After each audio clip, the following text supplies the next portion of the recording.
Hi అందరికీ welcome back to my channel చిన్న తెలుగు అమ్మాయి. థర్డ్ కార్తీక సోమవారం అండి. అండ్ మార్నింగ్ అయితే ఇలా ముగ్గు పెట్టాము. అండ్ ఈవినింగ్ అయితే టెంపుల్కి వెళ్ళాలని అన్నీ రెడీ చేసుకుంటున్నాను.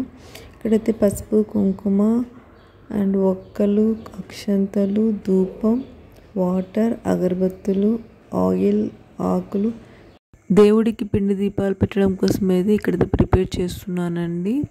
బియ్య పిండి అండ్ బెల్లం వాటర్ ఇలా మిక్స్ చేసుకొని ఇలా ప్రిపేర్ చేసుకోవాలి. అండ్ తర్వాత కొంచెం పిండి తీసుకొని మనకు నచ్చిన సైజులో ఇలా రౌండ్గా అయితే చేసుకోవాలండి. ఇది వన్ మెథడ్. అండ్ ఇంకొక మెథడ్ ఏంటంటే ఇక్కడ నాకు చిన్న దీపాలు కావాలండి.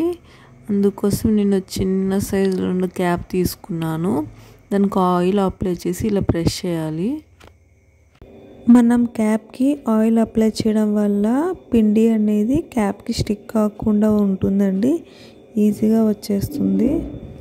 ఇక్కడ నేను వెంకటేశ్వర స్వామి కోసం అండ్ శివయ్య కోసం అయితే దీపాలు రెడీ చేస్తున్నానండి. ఇక్కడైతే 3 నామాలు పెట్టాను వెంకటేశ్వర స్వామి కోసం. గంధం కుంకుమతో అయితే నేనైతే బొట్లు పెడుతున్నానండి. టెంపుల్కి వెళ్ళే ముందు ఒకసారి చెక్ చేసుకుంటున్నాను అండి, ఏం మిస్ కాకూడదని. అండ్ ప్రసాదం కోసం పెసరపప్పు బెల్లం అయితే తీసుకున్నాను.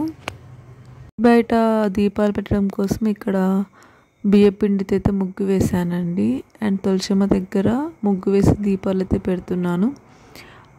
అండ్ ఈ ముగ్గు ఆల్రెడీ నేను షార్ట్ వీడియో అప్లోడ్ చేశానండి, లింక్ డిస్క్రిప్షన్లో పెడతాను. ఇలా దీపాలు పెట్టి తులసమ్మ దగ్గర అండ్ ఇంటి ముందర టెంపుల్కి అయితే స్టార్ట్ అయ్యామండి, నేను అమ్మ.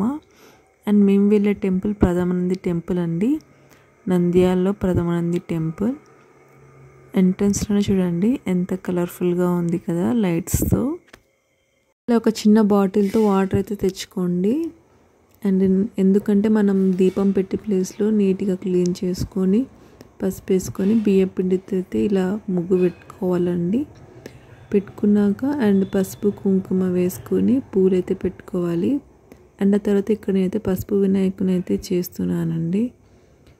బొట్టు పెట్టి పూలు పెట్టాను.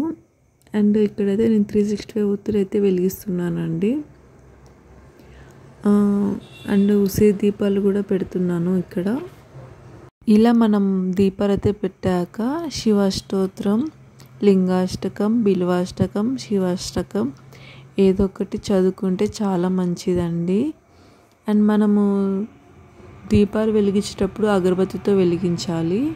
తర్వాత వినాయకుడి దగ్గర అండ్ దీపం దగ్గర అక్షంతలు పూలైతే పెట్టాను. అండ్ శివ అష్టోత్రం చదువుకొని టెంకాయ అయితే కొట్టానండి. అండ్ హారతి అయితే ఇచ్చాను. ఇలా అయితే పూజ కంప్లీట్ అయింది. వెంకటేశ్వర స్వామి దగ్గర కూడా పిండి దీపాలు పెట్టానండి. ఇక్కడ కూడా ముగ్గు వేసుకొని పసుపు కుంకుమ పూలు పెట్టుకొని పిండి దీపాలతో పెట్టాను. అండ్ కార్తీక మాసంలో 365 ఒత్తులు ఎందుకు వెలిగిస్తారంటే మనం ఇయర్లో ఎప్పుడైనా ఒకసారి ఇంట్లో దీపం పెట్టకపోవడం బయటికి వెళ్ళడం ఏదో ఒక రీజన్ వల్ల మిస్ చేస్తుంటాం కదా. సో ఇలా 365 ఒత్తులు వెలిగించడం వల్ల అది కార్తీక మాసంలో మనం ఇయర్ మొత్తం దీపం వెలిగించినంత ఫలితం ఉంటుందండి. తులసమ్మ దగ్గర కూడా పిండి దీపాలు పెట్టానండి. అండ్ ఇది టెంపుల్ బ్యాక్ సైడ్ ఇక్కడ గ్రిల్ కనిపిస్తుంది కదా, అక్కడ సుబ్రహ్మణ్య స్వామి ఉంటారు. ఇక్కడ కూడా దేవుడికి పూలు ప్రసాదం దీపం అయితే పెట్టామండి. అండ్ ఇది బిల్వ వృక్షం అండి, శివుడికి అయితే బిల్వపత్రాలు అంటే ఇష్టం అంట. అండ్ ఇది ఉసిరి చెట్టు అండి. ఇక్కడ కూడా దీపాలు పెట్టాము. అండ్ ఆ తర్వాత టెంపుల్లోకి వెళ్ళి దేవుడి దర్శనం అయితే చేసుకున్నామండి.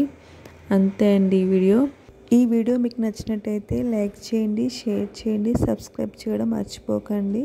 Thank you for watching.